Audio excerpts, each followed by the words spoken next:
Bonjour, aujourd'hui on va continuer cette série macro avec une vidéo sur l'utilisation de la bague d'inversion. Pour ce faire, vous allez avoir besoin d'une bague d'inversion, d'un objectif si possible grand angle, d'un sujet, d'un trépied solide, d'une source de lumière et accessoirement d'une télécommande.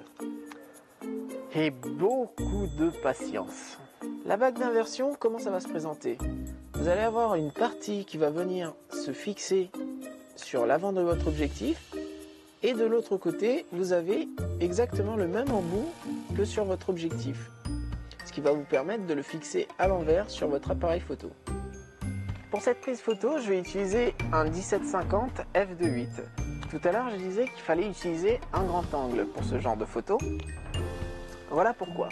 L'utilisation normale de votre objectif, quand vous avez quelque chose de très loin et que vous voulez vous rapprocher, vous zoomez à la plus longue focale. Donc là, pour le coup, 50 mm. Quand vous fixez votre objectif à l'envers, tout est inversé. C'est-à-dire que plus vous utiliserez un grand angle, et plus significatif sera l'agrandissement de votre sujet. Alors maintenant, on n'a plus qu'à monter la bague d'inversion. On va venir visser cette partie sur l'avant de l'objectif, comme ceci.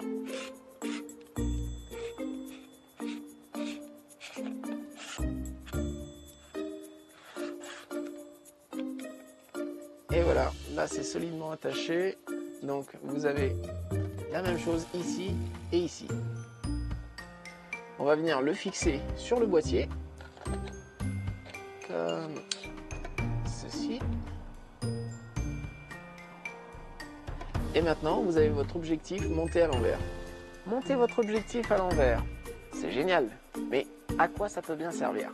Eh bien, ça va vous permettre de vous rapprocher de votre sujet et de l'agrandir de façon considérable. L'inconvénient quand vous montez votre objectif à l'envers, c'est que vous avez tous les circuits électroniques qui sont à l'extérieur. Et du coup, vous allez perdre tous les automatismes de l'appareil photo, à savoir l'autofocus et le contrôle de l'ouverture. Par défaut, il est ouvert, le diaphragme est ouvert à sa plus grande ouverture. Là, pour cet objectif, à f2.8. Lorsque je vais vouloir une ouverture plus petite, un diaphragme plus fermé, comme f8, f11, f22, je vais le programmer sur mon appareil photo et une fois que j'appuierai à moitié sur mon déclencheur, c'est à ce moment-là que l'appareil photo va transmettre l'information à mon objectif et donc fermer le diaphragme. L'objectif étant monté à l'envers, je perds tout ce contrôle. Lorsque vous connectez votre objectif à votre appareil photo, vous avez cette petite pièce de métal qui va venir se bloquer ici et donc ouvrir votre diaphragme. Pour avoir votre objectif à pleine ouverture, il va falloir bloquer ce petit loquet tout au bord. Alors il y a plusieurs astuces, certains utilisent du scotch et d'autres de la pâte à fixe. Prenez votre pâte à fixe, vous bloquez votre pièce de métal et vous appuyez. Et là, il est bloqué.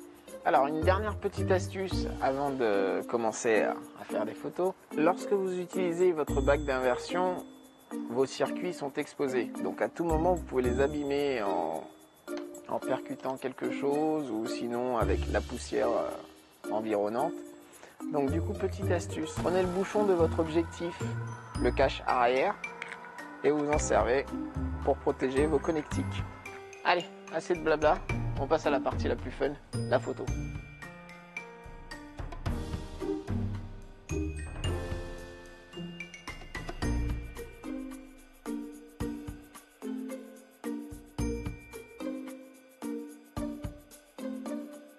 Alors là, on s'est mis en place, on a fixé, on a monté l'appareil photo sur trépied qu'on a alourdi avec un sac parce que étant placé comme ça, il y a beaucoup de poids vers l'avant, donc ça risque de faire basculer le trépied. On a notre sujet qui est en place et on va utiliser une lumière continue d'un éclairage LED que j'ai mis en dessous et qu'on va allumer tout de suite.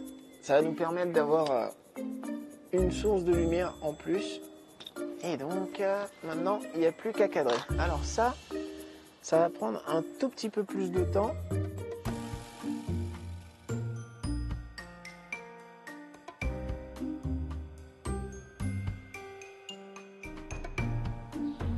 Après plusieurs tentatives infructueuses, parce que ça arrive, on a décidé de changer de sujet et donc on a troqué l'escargot contre une marque de bonbons avec un M dessus. On a mis notre sujet en place, notre appareil photo monté sur trépied. On utilise le Live View. Une fois que vous avez votre sujet placé, on utilise la télécommande pour déclencher. Là, je suis à 1/160e. J'ai mis en place la pâte à fixe pour bloquer la petite pièce de métal pour avoir une pleine ouverture. F2.8. Et je déclenche. Voilà ce que va donner la bague d'inversion. Et je rappelle que le sujet est grand comme ceci. En comparaison, voilà une pièce de 1 centime. Là, vous pouvez le voir sur la photo, j'ai peu de profondeur de champ et ça c'est dû à la pleine ouverture. Si j'enlève ma pâte à fixe, j'ai mon diaphragme qui va se fermer complètement. Et là, je vais être à F22. F22, ça ne laissera pas entrer beaucoup de lumière. Donc à ce moment-là, pour compenser ce manque de lumière, je vais utiliser un éclairage LED. Mon diaphragme fermé à F22, je vais avoir plus de profondeur de champ. J'ai enlevé la pâte à fixe, donc du coup maintenant le diaphragme est fermé à F22. Je perds de la lumière. J'ai essayé avec un éclairage continu, j'ai quand même une photo noire. À ce moment-là, on va augmenter la vitesse d'obturation. Et là, je suis à 1/2 seconde plus l'éclairage continu. Toujours ISO 100 pour garder la qualité de la photo. Et on va faire le test. Alors, éclairage continu. Je passe en Live View. Et on déclenche. Je rappelle qu'on est à 1/2 seconde. Et voilà l'exposition qu'on a réussi à avoir. Donc on a plus de profondeur de champ, on garde la qualité photo. Et si jamais vous n'avez pas d'éclairage continu comme ça, il reste une solution, c'est de monter les ISO. Donc là, c'est ce qu'on va faire. Et pour avoir l'équivalent de l'éclairage continu, on va monter les ISO jusqu'à 800 ISO.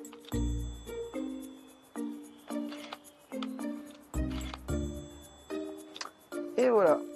On peut peut-être même baisser un peu les ISO. On va se mettre à ISO 500. Et c'est parti. Donc on va remonter. On va essayer entre deux. ISO 640.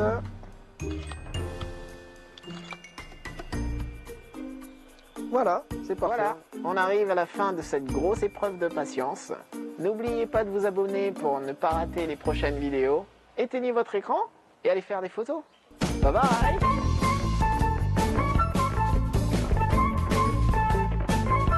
Pour ce faire, vous allez avoir besoin... Arrête! Mais l'inconvénient quand vous montrez...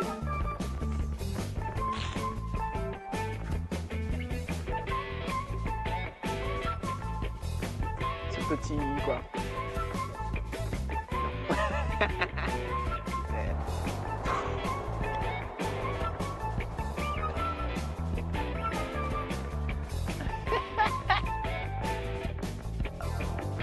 Éteignez votre écran et allez faire des photos. Non.